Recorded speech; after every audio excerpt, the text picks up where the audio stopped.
Thanks for tuning in to LSE 360 Presents here on WSUM. This series features work produced by students in Information Radio, a life sciences communication course. I'm Erin Besser, and today we're talking about arts education during the pandemic. Last year was certainly an interesting time to get an arts education here at UW-Madison. With most classes online, things were weird, challenging, and always full of surprises. And personally, it is something that I do not want to do again in a hurry. However, we did have a unique privilege of having some of our classes be in person last year. This was not the case across the country. For example, DePaul University in Chicago held all of their classes online last year. I wanted to understand what it was like to learn online all year and do such a hands-on major with no in-person interaction. So, I went and talked with Adamson Novak, who is an award-winning filmmaker and second-year film student at DePaul University. How's it going, Adamson? It's going well. Thank you for having me. I'm looking forward to just talking to you today. Yeah, of course. I wanted to talk a little bit about what was learning like in this last year with your film major, since it's so hands-on. What was it like having to learn your first year online? Well, I can say it was immensely difficult being online. I mean, from a college experience perspective, it was very difficult to meet new people, connect with the university at DePaul. I live in Minnesota, so it was quite a ways away from Chicago, so I am very thankful to finally be on campus this year. But from a learning film perspective, in some classes it worked. We had like film history classes or film aesthetics classes, which translated mostly well online, where we could just do screenings on our own time and then discuss films during class time over Zoom. And those seemed to work pretty well. We were able to have discussions between classmates, and it wasn't too bad. But those hands-on classes were really the issue, where I really struggled to want to work on these projects because we didn't have access to the equipment or the resources that we were really paying for at the university level. So, it went back and forth. It was a mixed bag. Overall, I'm thankful for my experiences because they have contributed to who I am today and what I'm doing today. But I will say it was a difficult experience overall. So if you didn't get the opportunities to do what you wanted through the university, was there anything that you've done over the last year that you felt has contributed to your learning that you've done on your own? Yes, absolutely. So despite not having those resources from the university, I was able to assemble a small team of filmmakers and creators here in Minnesota through online resources, just finding people on Instagram, collaborating through platforms like Zoom. And then we were actually able to create a project that I'm really proud of. It's called To the Moon. It's a film about a group of high school students going up to a cabin one weekend and really learning about each other and learning to deal with problems with like mental health and such. And it was a really cool project. We were able to create a film during these pandemic times, which was difficult, but we took all the precautions we needed to, and we're still working on it today and hoping to release it soon. But there were opportunities, despite all the challenges, to work in person, work with other people, and that was a really cool opportunity to learn and network with those people, and I'm still friends with them today. Do you have like any vague ideas of when that'll be released? Yes, we are thinking, so it's been pushed back many a time, but we are hoping for a March release at this point. Nice. We're in the final stages of the edit and going into sound and color on that film, so it's awesome. Very exciting. So you've now been able to go back to campus, obviously. Your first time on campus, actually, yes, for you, yes. Since you're a second year. What have you found been like a difference when you finally got to do all those resources? What have you enjoyed about being on campus? Yeah, well, the first thing is just being able to work with people in the same space, in the same room. It's been a wonderful experience finally networking with these people, learning from them, being able to collaborate and create new content with them. So that has been the best part of being in person.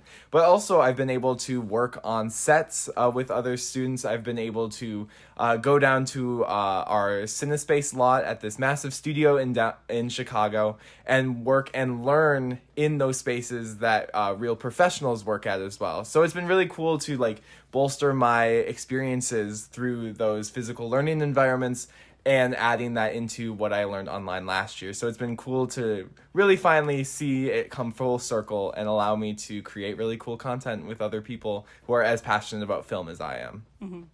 So obviously online learning was a struggle, but is there anything from that period of time that you hope sticks around? Yeah, I think in online learning environments there was like a really big focus on trying to collaborate with other students.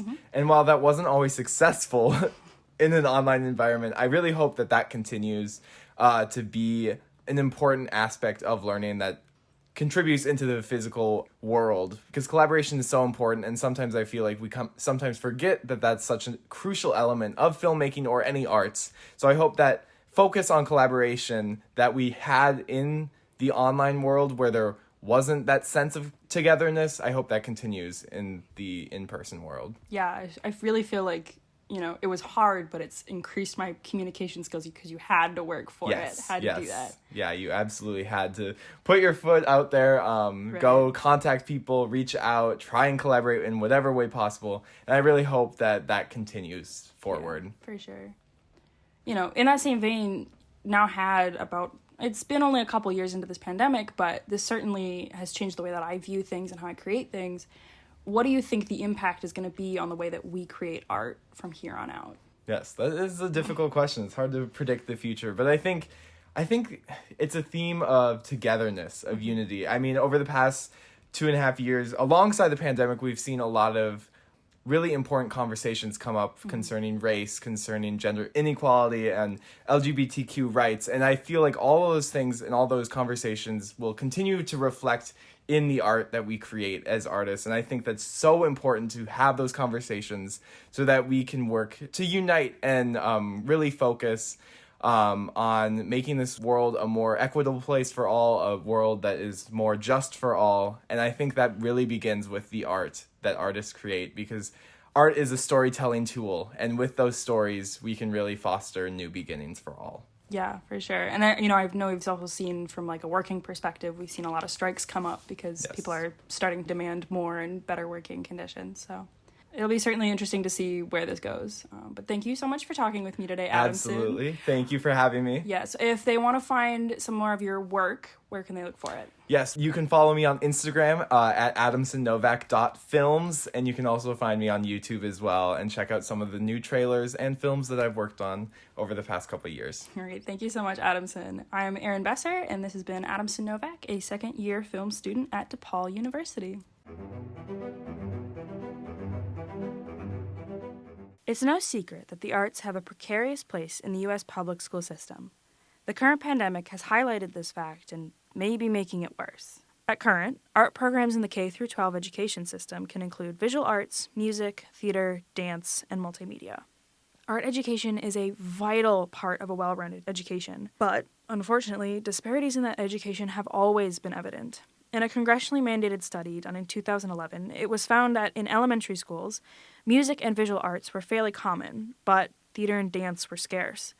At high school levels, the data showed that large high schools had a healthy amount of art courses, but smaller the high school got, fewer the offerings. There was also a disparity in the quality of teachers depending on where you lived.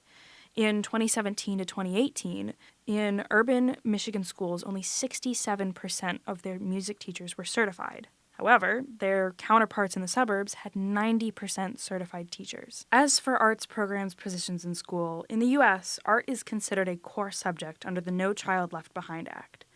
However, because the annual testing in the arts does not factor into the report that dictates how much money a school receives, several schools have decided to just cut instructional time in the arts. They fill that time with math, science, and English because the tests in these subjects do count towards the report that dictates funding. As students are returning to in-person learning, there is a lot of concern about learning loss. Learning loss is referring to the idea that students have not retained most of the information that they were taught in the last few years. The concern around this learning loss may push schools to invest more effort into regaining the knowledge in the subjects that they are tested for funding, which may lead to even less instructional time for the arts. However, the pandemic has put a spotlight on students' well-being and mental health, and historically the arts are a perfect place to foster a good environment for both, which will strengthen its case for both time and funding. The pandemic has and will continue to change the art education landscape in drastic ways. The hope is that it will help move the conversation around the disparities in art education from just a conversation and into actual, actionable steps towards fixing the problem. I'm Erin Besser for LSE 360 Presents. Thanks for joining us, and stay tuned for more of this series here on WSUM.